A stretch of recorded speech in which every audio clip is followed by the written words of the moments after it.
All right, guys, let's take a look at a kind of local watch brand to me. This is Detroit Mint. I've featured some other watches from them in the past, but this is a kind of newer model. He's been out for a little while. He's been working on it for like a year, but this is the Mecanic line, and it comes in a bunch of different variations, but let's just get right into it. So I'm going to pick this guy up to start with this one, so we can talk about the case size and everything like that. So 40 millimeter watch case. You can see it's a bullhead design.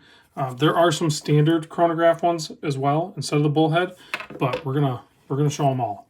So 40 by 44. Okay, lug to lug is 44. You can see it's just a slab size style case, and you can see the double dome sapphire crystals pressed directly onto the case. That's one of those little things that I can just kind of dig. There's AR coating on the underside of that as well. The thickness is 14 and a half, which is actually pretty dang thin. You got to remember, these are automatic chronograph movements. So 14 and a half is only a 1 millimeter thicker than, say, like a standard Seiko diver, which is about 13 and a half. And this one has the chronograph, which has a lot more thickness to the movement. So that's pretty good. 20 millimeter lug width and about a 6.5 millimeter non-screw down crown. So, and then you have your double pushers. So in this configuration, you know, it's bullhead. In this configuration, it's standard chronograph. So whatever you desire, but I don't know, the bullhead ones just kind of look cool. I think it's more playful, but I see the appeal to both of them. Let's see, weighs 105 gram. That's on these leather straps. Now you do get, I think you get this strap, from what I understand. I think you get this strap, which has the double stitching, the red and the white. And then you also will get a color matched engineer style butterfly clasp bracelet. And I did put one on the bracelet so you could see that. We'll check that out. So I think you have, are those screws? I don't think those are screws. I think that's split pin. So you have a split pin design. So pretty standard bracelet. It's going to be easy to size, and the links are short enough that you're going to get a good fit on there. Personally, this style watch, it would live on leather for me. This is an option. This more antique type leather is an extra option. It's not included with the watch from what I understand. It also comes with this very large bun style strap. I took it off that one just because I thought it was going to be a bit much, but it is pretty flexible and it'll be compliant to wrapping around the wrist, but I think I would probably just take it off. But whatever leather strap you go with is going to be good. But I like this one, how it, like, when you flex it, it like really shows character. So I like that when a leather strap does that. And consequently, if I were to pick one up, I would pick up this one.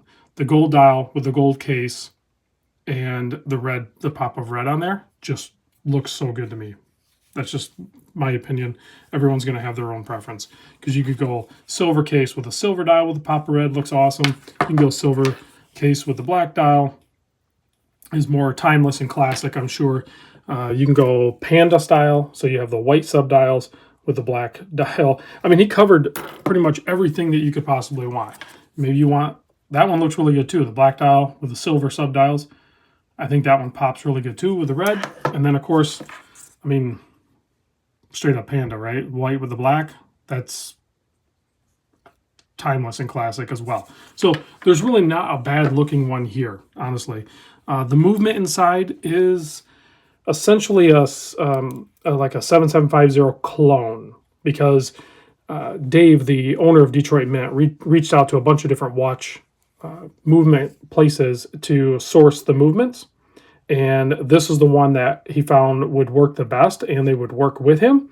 So after messing around with these for quite some time, he discovered that they are actually really well built. This particular brand, whatever it is, I think he mentions it.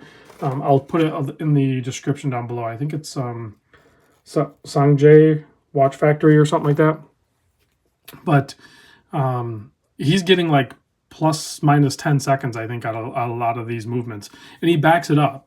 So if you have any problems with it, it's a small fee. I mean, there is a warranty with these, but there's a small fee if you, worst case scenario, need to just have the movement replaced or repaired additionally on top of the warranty.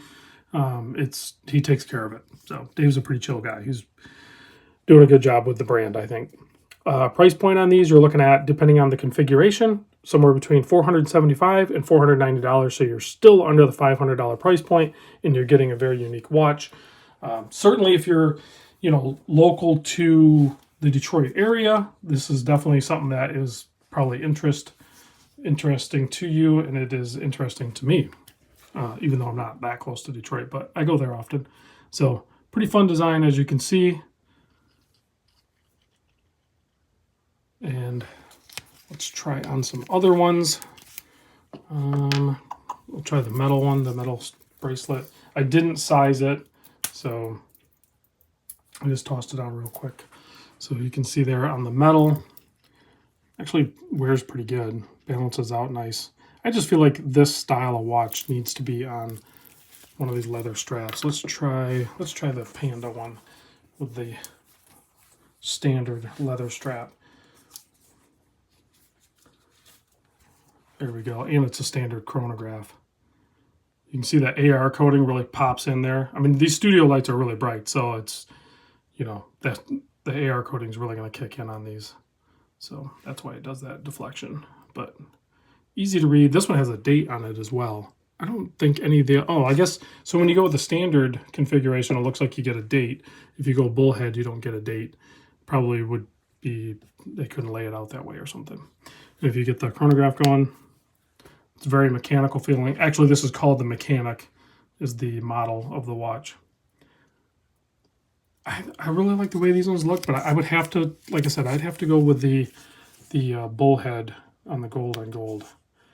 And it just snaps right back into place. So there they are.